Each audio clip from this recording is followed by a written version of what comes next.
If you're into sports car racing, you will know that we have arrived at the end of an era. That's right, the LMP1 category that began from the ashes of Group C in the early 90s and forged legends at Le Mans and in sports car racing in general, such as the dominant Audis of the late 90s and 2000s, the Audi v Peugeot rivalry, the Audi v Porsche rivalry, along with countless other stories across the world. Actually, I realized that most of these are entirely related to Audi, has reached its end. While it went so strong for so many years, it all started to go a bit wrong in the last few years of the category. Over the years, more and more manufacturers pulled out of the class, which is a problem, particularly in a class designed for manufacturers. Sure, LMP1 has had its fair share of privateers, Rebellion, SMP, and Bicolors being the most recent of the lot, but realistically, they could never have stacked up to the big guns. A few years back, Porsche and Audi decided that they were done with P1 and left for Formula E,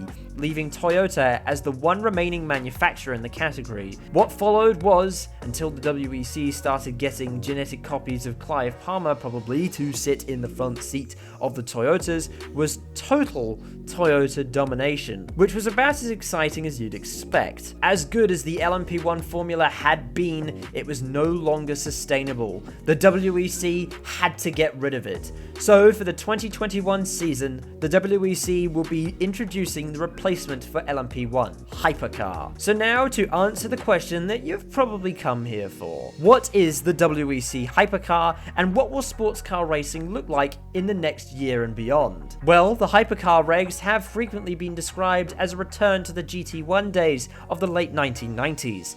A manufacturer either has the option to run a homologated road car, being a road car that has been upgraded for hypercar competition, or a prototype-based race car that has the appearance of a road-based hypercar or is of an original design. Hypercars have the option of running a hybrid or a non-hybrid setup. The field will also be kept equal through a balance of performance system similar to what is used in modern GT racing. Because of the BOP system, it means that there is no incentive for teams to be spending astronomical amounts of money per year, as the cars will be slowed down anyway. That means that teams could be spending as little as 20 million euros a year.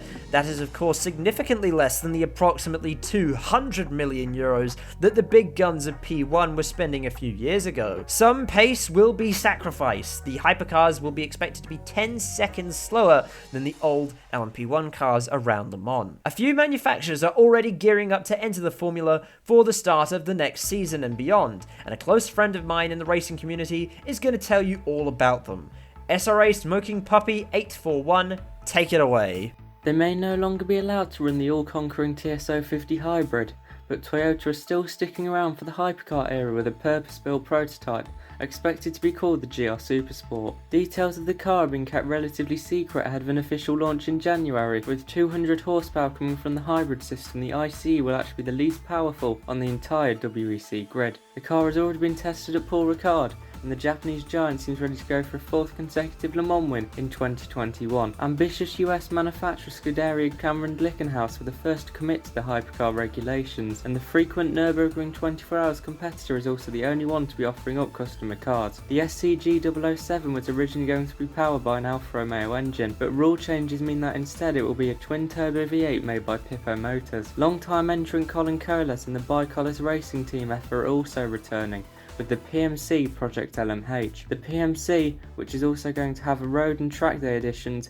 is going to race with a detuned version of the Gibson 4.5 litre V8 which has been in their LMP1 car since 2019. The top class has been in need of a new manufacturer since 2017, and one will come in the form of Peugeot. Three-time Le Mans winners are returning to endurance racing for the first time since 2011, and their hybrid power hypercar, built in partnership with Ligier Automotive, looks set to be making its debut in 2022. But what about Aston Martin, you might ask? The British marque's commitment to the category was the only reason hypercar happened in the first place, but the effort quickly went from a quartet of V12 Valkyries to zero in just a few months. Although officially only postponed, this program is very much dead. So there we have it.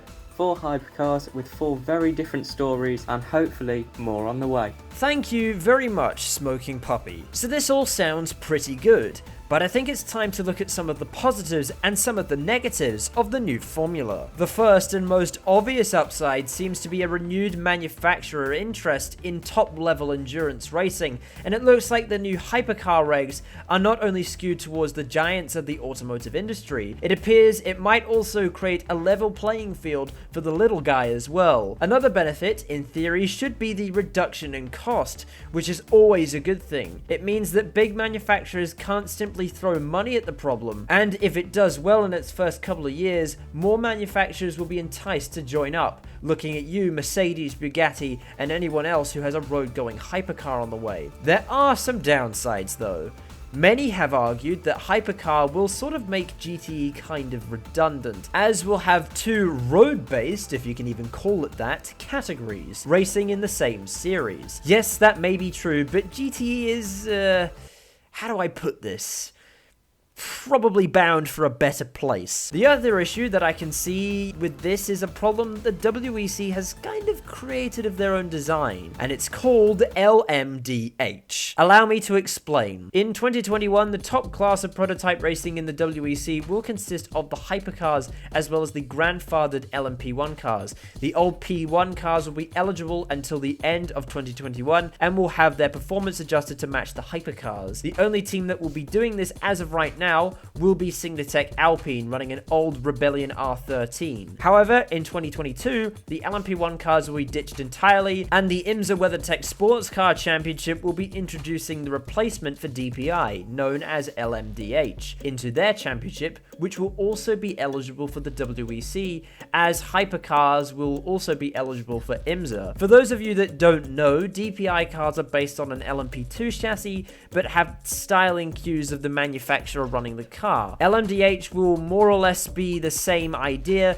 only with a hybrid system. As of 2022, both hypercars and LMDH cars will be eligible for a universal prototype class, which will be more or less universal across IMSA and the WEC. Now, this would all be well and good if, of course, LMDH simply replaced LMP1 and DPI across the board, but that is not the case, obviously, with the two categories competing together. The problem with that is LMDH cars will most likely be cheaper to build and cheaper to run than the hypercars, and by quite some margin, perhaps even tens of millions of euros. Even if the hypercars are based on road cars to some degree, and the manufacturers can rejoice in their road relevancy even for a little while, surely race teams and manufacturers will soon realize that they may as well just run the LMDH cars, as they'll be cheaper and on a level playing field. Not to mention the fact that Glickenhaus will be offering their cars to customers only, and those programs will most likely cost far less than the fully fledged factory programs,